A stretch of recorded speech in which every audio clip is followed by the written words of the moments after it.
Good evening, ladies and gentlemen.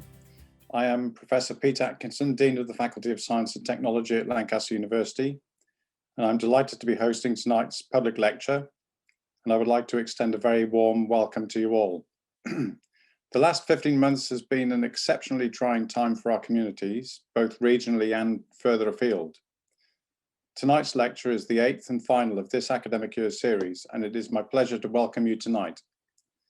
Our public lecture series is an important part of the university's engagement with its communities, and we aim to host lectures that will be meaningful, relevant, and above all, interesting for all attending, and I hope that's the case this evening. Tonight we are joined by Lancaster colleagues Des Fagan, Head of Architecture, Professor Jess Davis, Professor of Sustainability at the Lancaster Environment Centre, and Professor Ruth Conroy Dalton, who's head of the Lancaster School of Architecture. The pandemic and successive lockdowns have made us rethink our relationship with space, whether that's our private homes, our working or public spaces. And we've had the opportunity to reflect on what we prioritize in those spaces, and also what we've missed the most in being kept from communal areas. From balancing architectural innovation with human use to urban farming and sustainability, tonight's talks will explore our changing relationship with space and the legacy of COVID-19 on the design, planning, and use of social spaces. I wish you all a very enjoyable evening, and I would now like to give the floor to Des Fagan. Okay, thank you very much for that introduction. So welcome to my talk, everyone. Generative Social Distance Design, underscore the Social Distance Lab in Lancaster, UK. So let's speak a little bit about social distancing and its effect on transmission. So the majority of current scientific understanding refers to the importance of distance as a factor for reduction in the rates of respiratory cross-contamination between humans. Aerosol transmission through droplet expulsion by breathing, speaking, and coughing means that people who are within 2 meters of the infected are susceptible to direct contamination through inhalation. And obviously, as that distance decreases, the risk of contamination increases. And what's clear is that the incorporation of social distance measures in nearly all countries has led to a direct reduction in the number of cases and deaths.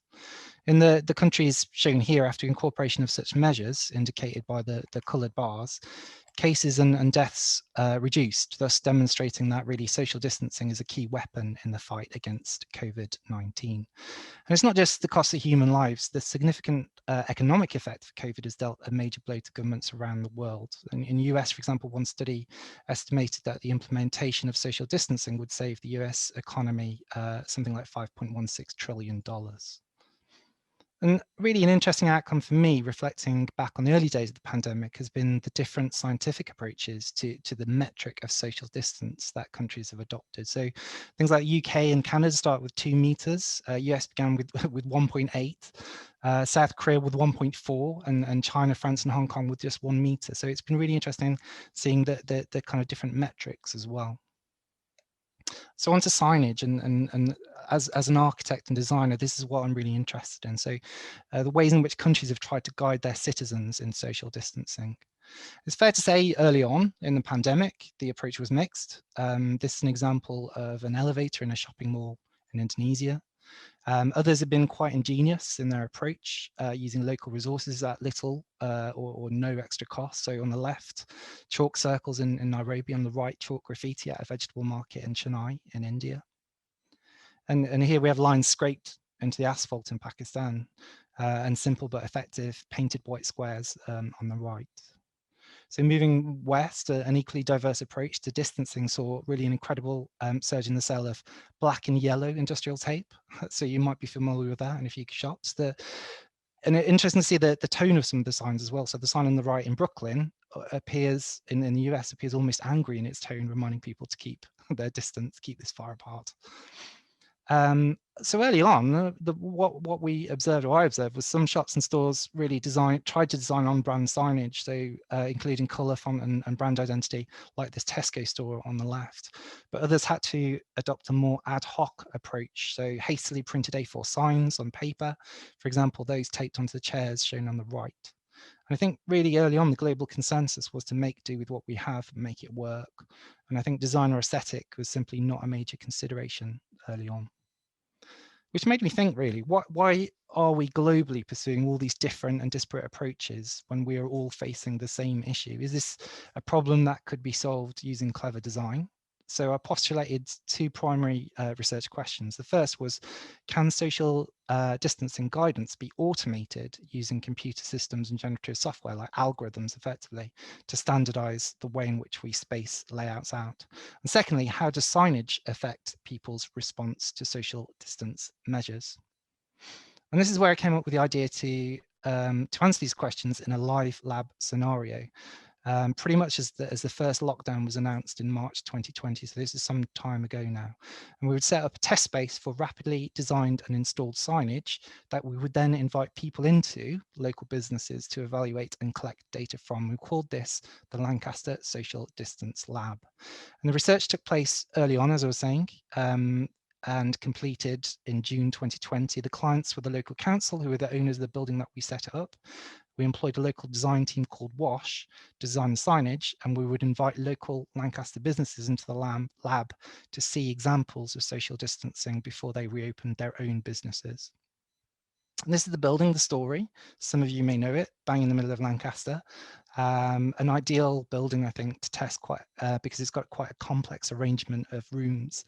And this is a photo before we actually started working in there. So just showing you some of the character of the space, giving you an idea of the ornamental, beautiful staircase there and wall paneling detail.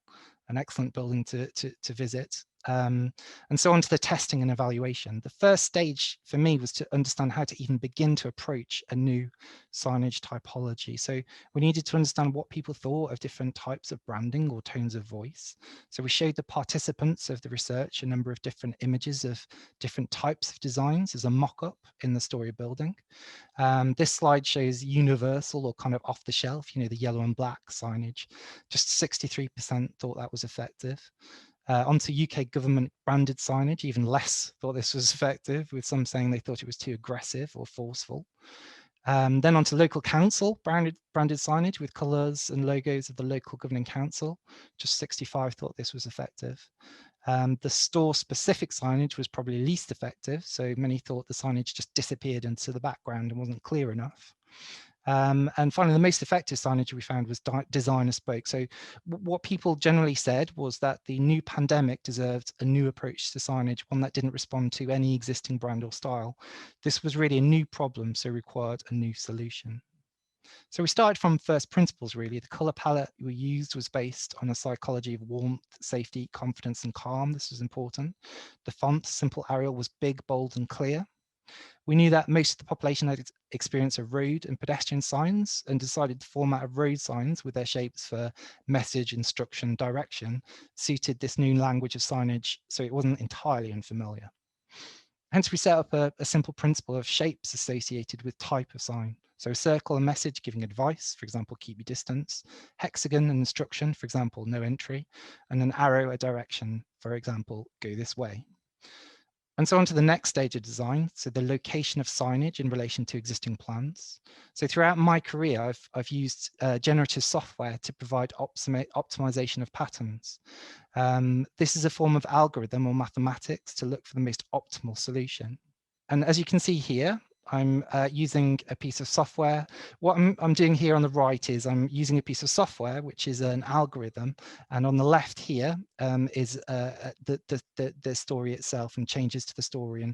And what the video should be showing is when you alter the social distance, say from 2 meters down to 1 meter, it automates the table arrangements and the chair arrangements and the signage arrangements as well.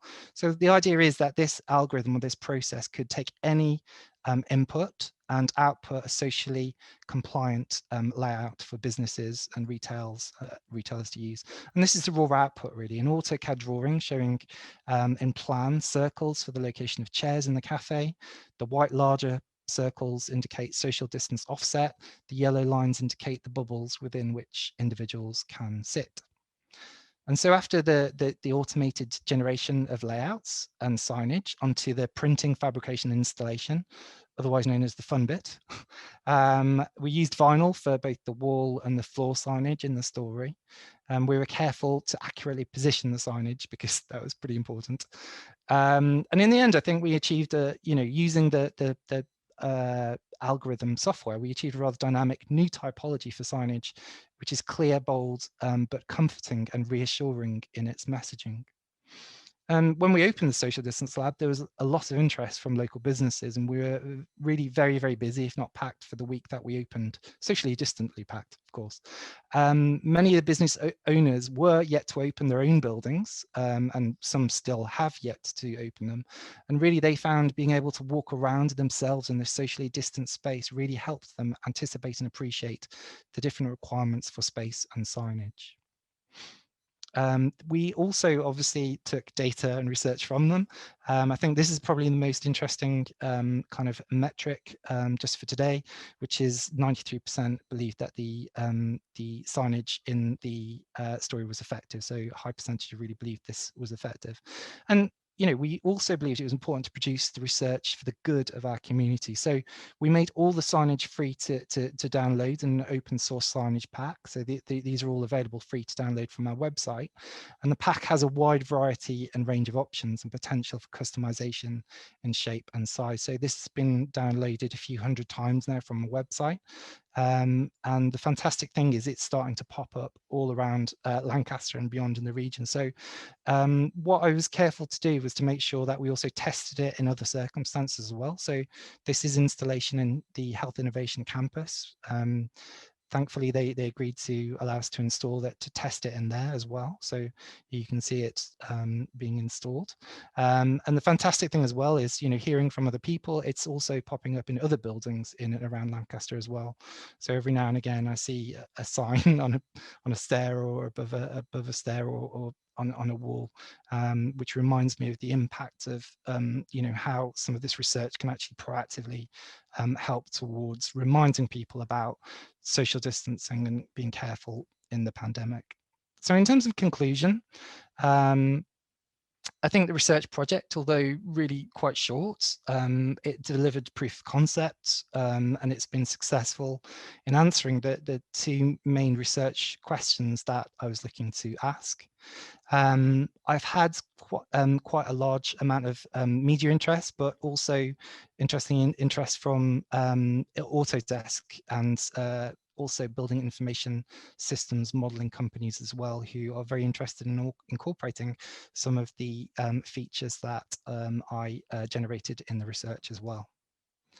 I hope, though, eventually that we will collectively begin to appreciate that social distance, although it is an important tool to reduce infection rates for now, should not wholly define us as a society. And that's my conclusion. Thank you very much. Okay, thank you very much, Des. So we'll now move on to Professor Jess Davis for her talk. Thank you. Thanks, Pete, and hello, everyone. It's really nice to join you this evening and talk about something that people are really passionate about generally, and that's food. I'm also really sorry it's kind of dinner time at the moment, but I hope that you can stick with us for a little bit longer, stay away from the kitchen, and by the end of the next 15 minutes, perhaps I'll be able to share at least one thing with you that perhaps changes your view of dinner and the spaces around you. So I'm a professor at the university and I'm the director of the Centre for Global Eco-Innovation there. And in the centre, we're passionate about bringing people together to create sustainable solutions. And one area that I think is a really interesting, exciting, sustainable solution area that I've become personally fascinated in is urban food growing. So I want to talk to you about why I think we should fill our spaces with food growing places here. And these thoughts, they've been shaped over the past couple of years by leading this project with these lovely people that I work with called the Urban Revolution Project. And it's a project between Lancaster, University of Liverpool, Cranfield University. And we've been working together over the past couple of years to understand how ruralising urban places, or what we call urbanisation, by bringing agriculture back into towns and cities, how that can make us healthier, more resilient and more sustainable. So here's the team. A lot of what I got to say has been generated by these people, so credit goes to them. And just to highlight, I think it's nice to highlight that science is a team sport. So it's good to have a great team. Okay, so 4 reasons why should we fill our urban spaces with food growing places. Number 1, I think for me, and what got me interested in this, was we need to find ways of doing agriculture differently. This is certainly true if we want to tackle climate change. So food makes up a big part of our global greenhouse gas emissions. And unlike things like flights, food is absolutely necessary and unavoidable. You know, we need food. And it makes up anywhere between 25 and 30% of our total greenhouse gas emissions. Over half of that is related to how we grow food rather than the processing and supply chains. You know, we can get a bit obsessed at the supermarket looking at food miles, but most of the emissions, they happen at the farm, how it gets grown. And a big chunk of that emissions is to do with land use and land use change. And that's because agriculture, agriculture is a big driver of land use change and environmental degradation. So 80% of global deforestation is driven by agriculture. That drives biodiversity loss as well, alongside some other agricultural practices that we have. So it's playing a really big role in these 2 big environmental challenges we have: climate change and biodiversity loss. It also drives things like soil degradation, which is something that really interests me. So half of our agricultural soils across the globe are degraded, and that's bad for the environment, but it's also bad for the future of agriculture. And this is where I started to get interested, really. So I was interested in soil sustainability, and we were trying to look at, me and my colleague John Quinton and Dan Evans, how many harvests we have left in our soil. There's this quote that goes around in the media about 100 harvests left or 60 harvests left. There's no science behind that, unfortunately. So we did a study that brought data together, and we found that 16% of soils had less than 100 years left in our global analysis. That's less catchy than 100 harvests left, but it's still worrying, given that this is a resource that's almost non-renewable. It takes hundreds of thousands of years to form an inch of soil. So once we've lost that topsoil, you know, we've lost a really important resource. And to find these soils with lifespans similar length to humans all across the world, it's not a problem that's in one country, is worrying. And particularly when we think that, you know, we've used a lot of our land resource already for agriculture. So 50% of habitable land is used for agriculture. We don't want to expand the land we're using for that anymore. So what can we do about it? And this is where I started to become interested in this question about urban agriculture. What does that have to offer us as part of the mix of a sustainable agricultural future? Can it offer us food with less land take and less deforestation, less biodiversity loss, less soil degradation, more opportunities for water and nutrient use efficiency? I would say yes to all these things. It can offer that, but how much food can it offer us? I think it's fair to say it's never going to be our main source of food. So it's not going to replace agriculture completely, but this is something we wanted to set out for and answer in our project in Urban Revolution. Just how much food can we grow in towns and cities? And we looked to try and estimate how much fruit and vegetables we could grow. And that brings me on to my second reason, is that the urban environment is very well adapted to, or very well suited to, growing fresh fruit and vegetables,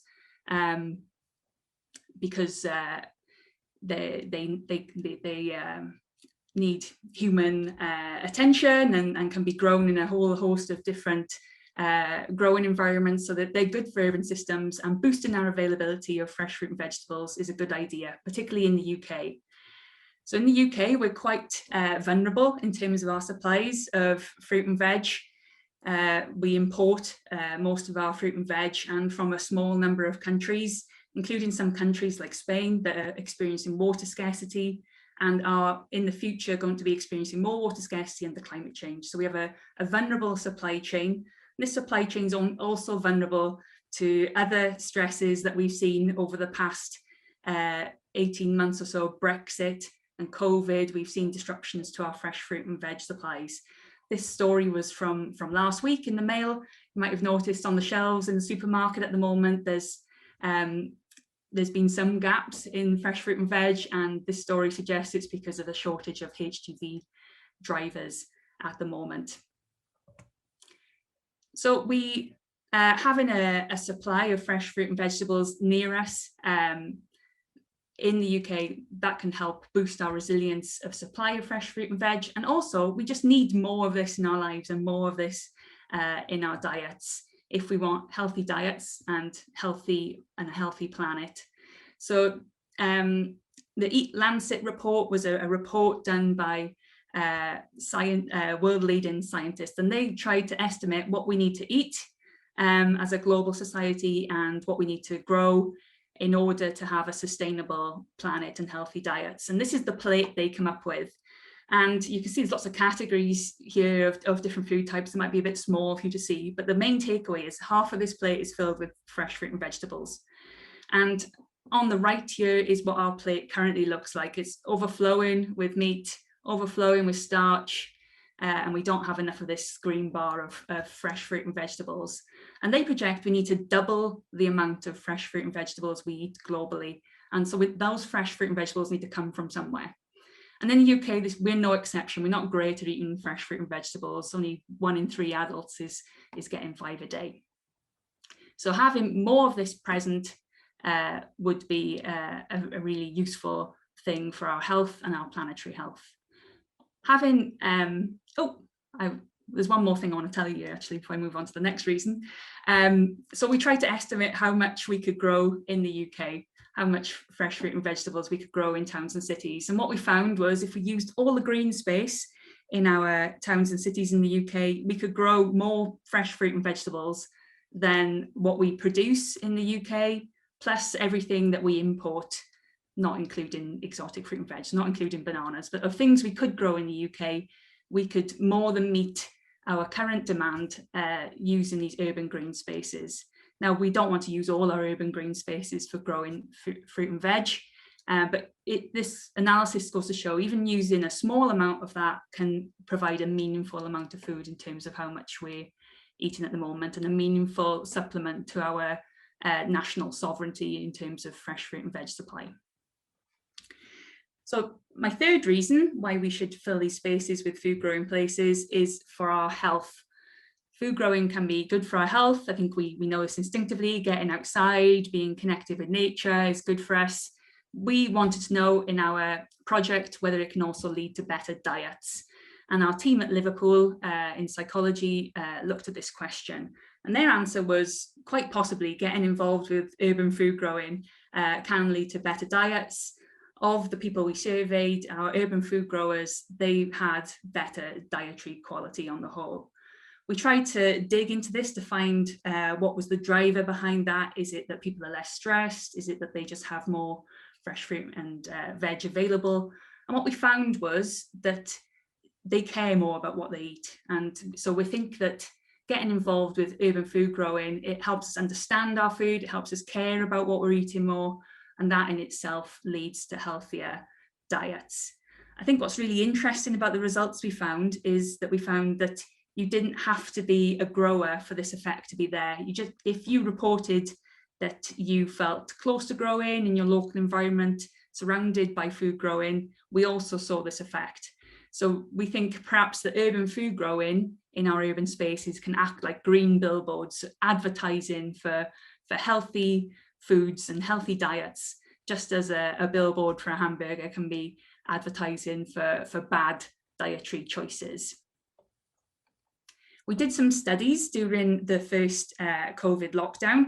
Our project was quite affected by COVID, happening right in the middle of it. But we took it as an opportunity to change our studies a little bit. And so what we found during lockdown 1, when people were faced with shelves a bit like this one that started to get a bit empty, was that our urban growers, they felt less stressed and they had lower levels of food insecurity.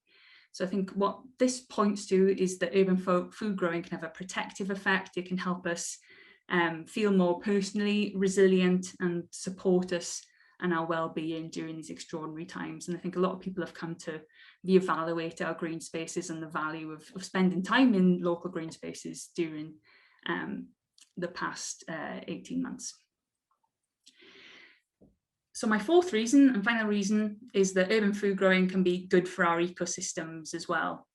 Nature provides us with all sorts of services. So having green space in our urban areas is shown to have lots of benefits, from air quality regulation, heat island regulation helps with cooling in cities, it helps purify water, and it provides us with recreational spaces. So nature provides us a lot, and having it in cities and towns is really important because it's where we live, and so it's where most people can enjoy this on a day-to-day basis. Our research, we did a systematic review, and it suggests that growing spaces, so spaces in cities where we're growing food, have as wide a range of ecosystem services as non-edible green spaces. So we don't lose too much by having these as growing spaces rather than green spaces. And also there can be a boost of benefits if we combine edible and non-edible planting together. So we can be creative about these spaces as well in our cities. And that brings us on to a new stream of work that we're just starting up now in Lancaster, called Urban Hope Spots. So we're looking for these spots across our district, working with Lancaster City Council and Friends of the Earth, building on some of their work, as well as working with our local food network, North Lancashire Food Futures. Looking for places where we could expand food growing that would be good, safe places for food growing, good for people and good for ecosystems. And we look forward to sharing results from that in the autumn. So that's my 4 reasons. Probably you can think of more reasons why this is a good idea, from regeneration, local economies, a whole host of reasons. If you're interested and have ideas, you're always welcome to get in touch and join the urban revolution. So you can get in touch with us, or if you're in Lancaster, do support our local food network, the North Lancashire Food Futures, and the plot that they've started down at Old Holly Farm that helps growers get started growing for market and become a food friend. So it's £5 a month to become a food friend and support these initiatives. And they have a monthly prize draw for a hamper. I've won it twice, so please join and stop me from winning again, because it's a bit embarrassing now. So that's it. Thank you very much. Happy to chat and take questions later. Thank you, Jess. And we now come to the third and final talk this evening, which is by Professor Ruth Conroy Dalton. Well, it's fantastic to be here this evening. Thanks so much for inviting me. And I'm going to be talking about space, place and behaviour in the Seattle Central Library. So in the grips of COVID-19, the use of space has become incredibly important to many of us, as we yearn for familiar communal spaces such as our local libraries. So what I'm actually going to do now is I'm going to tell you a little bit of a cautionary tale of what I hope we don't go back to as we recover from the current situation. And I'm going to talk about a building that I've studied in a lot of depth, and this is the Seattle Central Library. It probably needs no introduction. It was designed by the Office for Metropolitan Architecture, or OMA, and was opened in May 2004. And the same year it won Time Magazine's Building of the Year. It also won the American Institute of Architects Honor Award for Architecture in 2005. And yet, when I started to study it, it was because it had come to my attention, anecdotally, that it was a building, to put it politely, that had some usability issues. So naturally, as a researcher, I was sufficiently intrigued that I felt it warranted investigation. So the impetus behind this research was an initial observation that the Seattle Central Library is a building of paradoxes. It appears to occupy a Schrodinger's cat-like state of architectural superimposition, if you like. So just as Schrodinger's cat may be held to be simultaneously both alive and dead, the Seattle Central Library occupies a state betwixt and between, being architecturally iconic and revered, and at the same time deeply flawed and problematic. And clearly, as an architectural scholar and researcher, encountering such a phenomenon, it's necessary to ask two questions. So the first one was, how can a building be both outstanding and defective?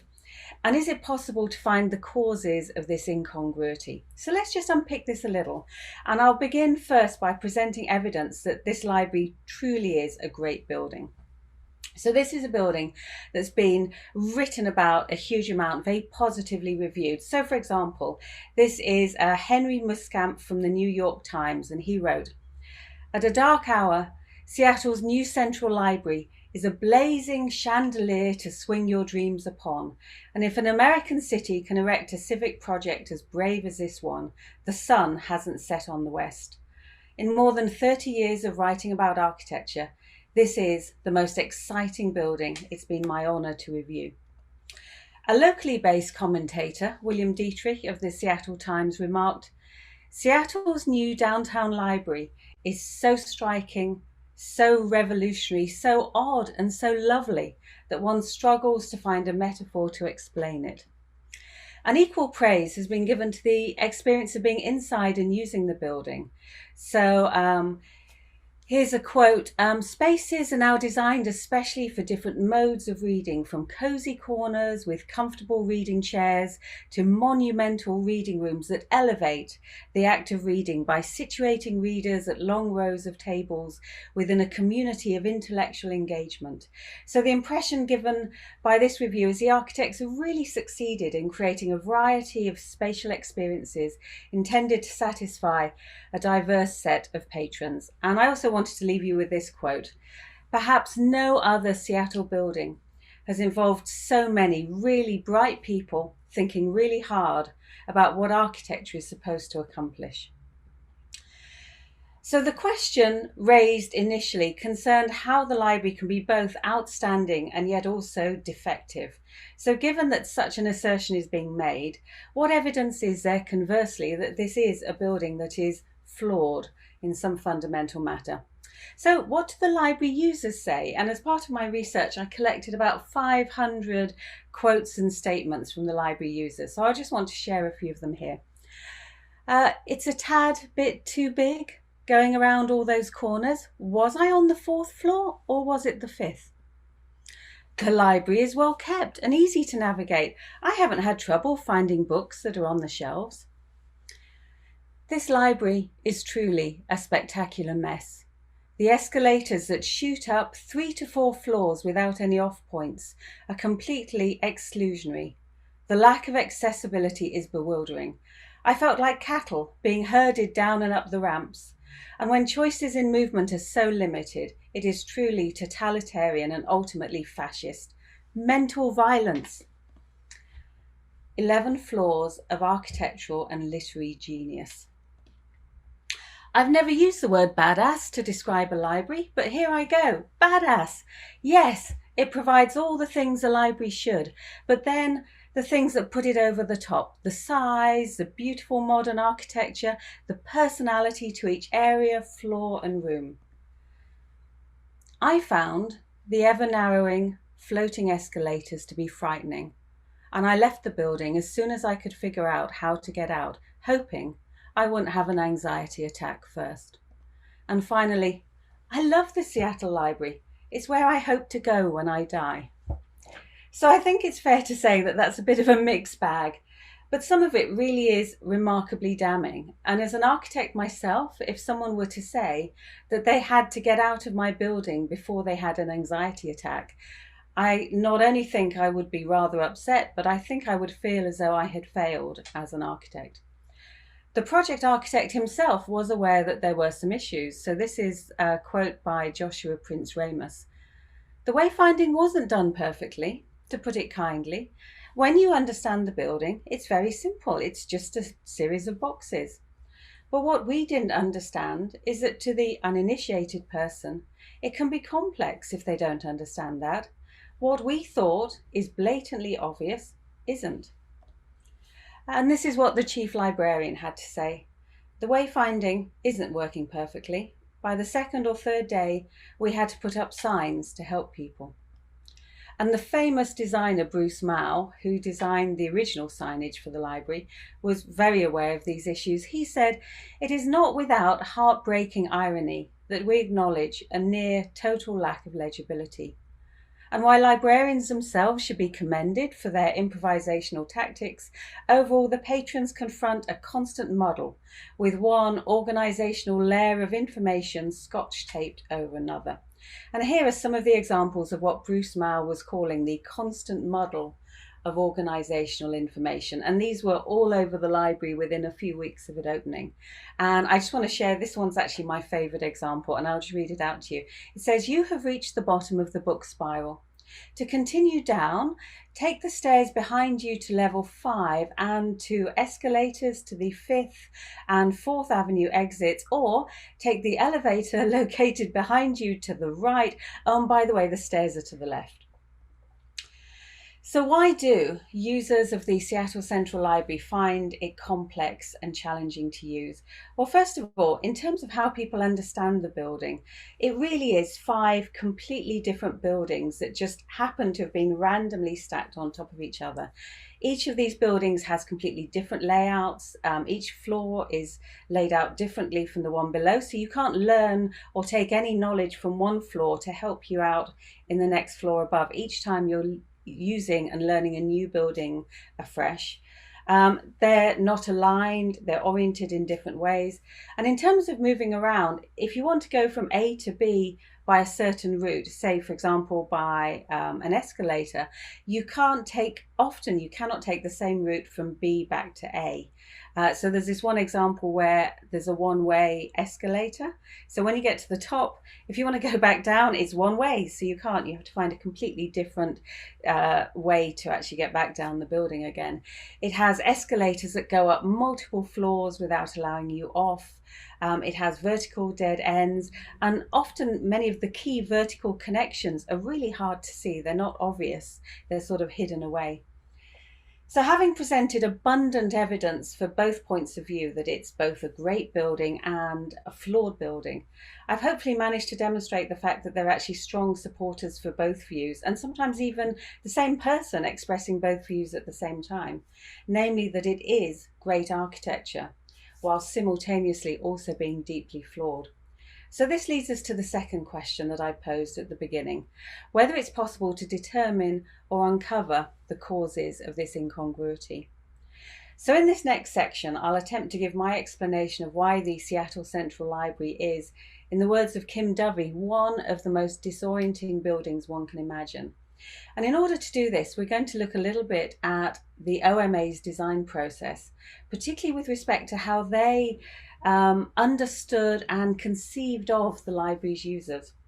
So my original theory was that the inherent problems of the Seattle Central Library were simply an indication of the architects failing to fully put themselves into the shoes of their users. And this is something that in psychology is known as perspective taking. However, as I started to do more research into this building, I was forced to rapidly revise this theory. I read this highly recommended book called Made by the Office for Metropolitan Architecture, written by an ethnographer called Albina Yanova. And she actually spent a significant amount of time in OMA's offices conducting an ethnographic study. And she happened to be there when this library was being designed.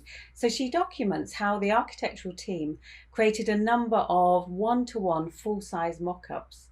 And they actually invited the general public to come in and examine some of these mock-ups, including even they did a full-scale mock-up of a section of the spiral of the book ramp, where they even invited local wheelchair users to come in and test the usability of this part of the building.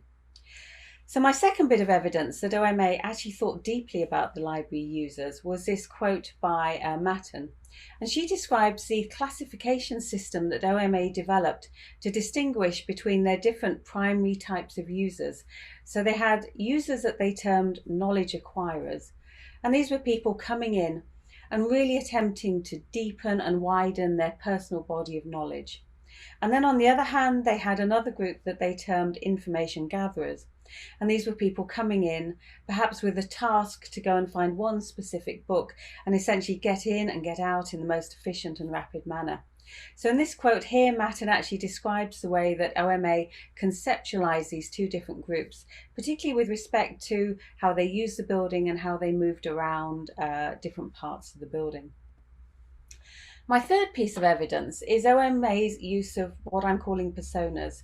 So persona is something more typically associated with software design, and it's essentially a description of, if you like, a user archetype that can serve as a guide in the design process. It's intended to help designers gain insights.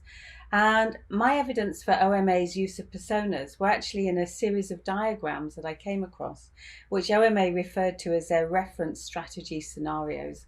So if you look at these diagrams here, these are an example of two of their design scenarios. You'll see a little caricature of a library user as represented by a question mark, and that library user has a speech bubble. And inside the speech bubble, there's a statement of their query or the task, what it is that they've come to the library to do. And then on each diagram, you'll see an orange route or path. And this is the route, essentially the circulation route through the building that the user would need to take in order to fulfill or achieve their needs. So here we have two different scenarios. And as you can see, the paths through the building depend slightly depending on the type of user and their particular task. So there's actually really strong evidence that OMA thought quite deeply about the role of the user, and particularly the role of the user with respect to how they move around the building. So just to recap, this is the public mock-ups of parts of the building, the distinction between their two primary kinds of users, the knowledge acquirers and the information gatherers. They coined a third one as well, which was the hangouters, people that just like to hang out in places like libraries and coffee shops and just sit there and meet friends and have a coffee. And also the use of personas, these much more specific user scenarios, which I actually thought were quite innovative. So my final conclusion eventually as to what went so wrong with the Seattle Central Library, I came up with two theories. So one is that the desire for usability, which I think actually is quite clearly demonstrated in the previous slides that I've just shown you, often came into conflict with OMA's occasionally opposing desire to overturn expectations or to be a little contrary. And in cases where this desire for usability and the desire to be a bit edgy came into opposition, then sometimes the desire to overturn expectations or to be architecturally innovative won out at the expense of the building's usability. The second theory that I had was that it's essentially purely an effect of complexity, that this is a building that is spatially and programmatically so complex that it's just impossible to predict all interactions that might emerge from the interrelation between the two. And it actually doesn't matter how experienced an architect may be. The final aspects of the use of the building simply become unpredictable when the building is this complex. Now, clearly, these theories are not mutually exclusive, and therefore I offer them up today as my theories for why the Seattle Central Library is simultaneously both a stunning architectural experience while simultaneously being fundamentally flawed as a public space. And for me, the lessons for public spaces such as the Seattle Central Library post-COVID is that as architects, we really do need to spend far more time thinking about who's going to use our buildings and how, what are their needs, and actually how not to let architects' egos take precedence over them. So thank you. Thank you very much for that presentation. That was the third and final presentation. So, I mean, that was really fascinating. We had three completely different perspectives, but commonly, I think, on the same topic, which is space and place and the importance of those, and particularly also we're looking through the lens of space and place has been brought into sharp focus through the pandemic. So this is a really good time to be taking these perspectives. So thanks very much to the three speakers.